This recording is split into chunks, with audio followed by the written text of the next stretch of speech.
Salut, bienvenue dans Jeu de puissance. On va parler des Golden Knights de Vegas.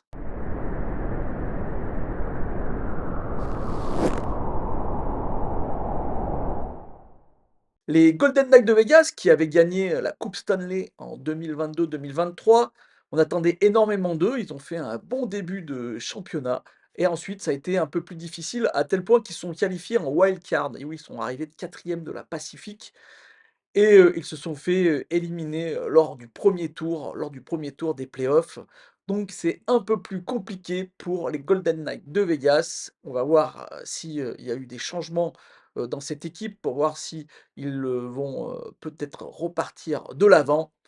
Mais je ne pense pas, car, ils ont perdu un des joueurs clés, de cette équipe, un ancien Golden Misfit comme, ils les appelaient. C'est les 1 joueurs qui ont joué avec Vegas au tout début, de la franchise.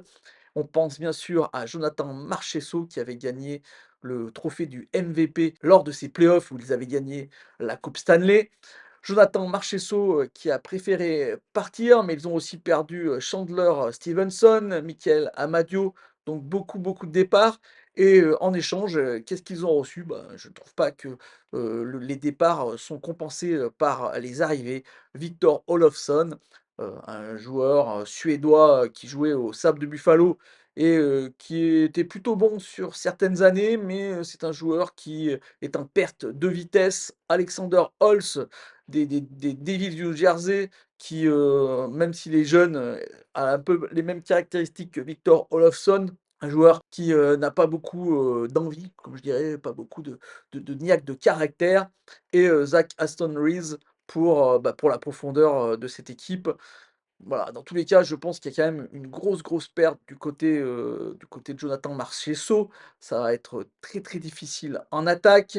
Il faudra aussi, regarder attentivement Mark Stone. Mark Stone, on sait très bien que cette équipe est un peu dépendante du capitaine Mark Stone, qui a tendance à, se blesser. Il n'est pas vraiment, sécure de ce côté-là.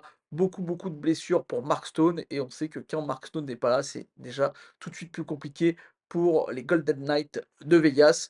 On fera aussi attention aux jeunes joueurs qui n'est plus un rookie, mais qui reste quand même très très jeune. Pavel Dorovoyev en attaque, ça va être sûrement un des joueurs intéressants à voir jouer et qui n'a pas joué énormément de matchs avec cette équipe des Golden Knights. En défense, là, il n'y a pas eu vraiment de changement.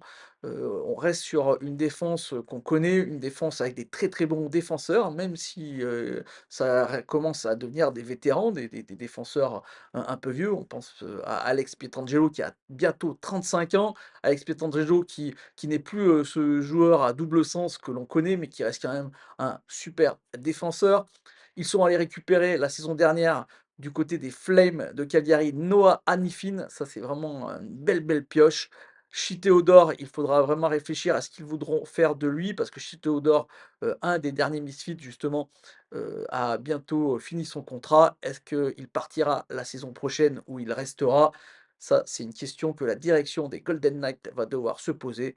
Ensuite, Brendan McNabb pourrait être lui aussi échangé lors, de cette saison et Nicolas Hague et Zach Whitecloud, ce sont, des joueurs, de profondeur qu'on connaît. Donc pour moi, très, très belle défense, mais il va falloir faire attention parce qu'il faut dire qu'en termes de recrues, en termes de nouveaux joueurs, en termes de jeunes joueurs, il n'y a pas grand-chose du côté des Golden Knights de Vegas. Ils aiment bien échanger leur, 1 tour de draft contre des joueurs déjà formés, déjà, bons. On pense bien sûr à Thomas Hertel, par exemple.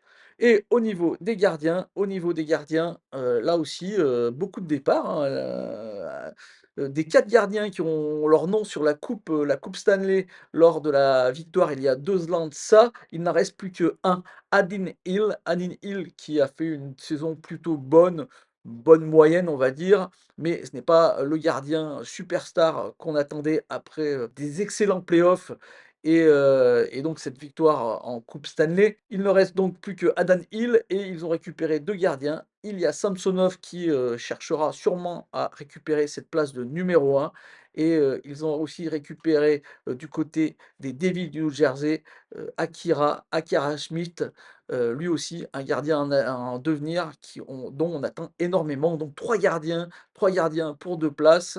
On va voir ce que ça va donner du côté des gardiens et du côté des Golden Knights de Vegas. Mes prédictions pour les Golden Knights de Vegas, il va falloir faire très, très attention. Moi, je trouve que cette équipe a perdu un peu des ailes avec le départ de Jonathan Marchessault. Même si ça reste, vraiment une très, très bonne équipe du côté, de la défense et du côté des gardiens, mais il faudra faire attention aussi du côté des gardiens.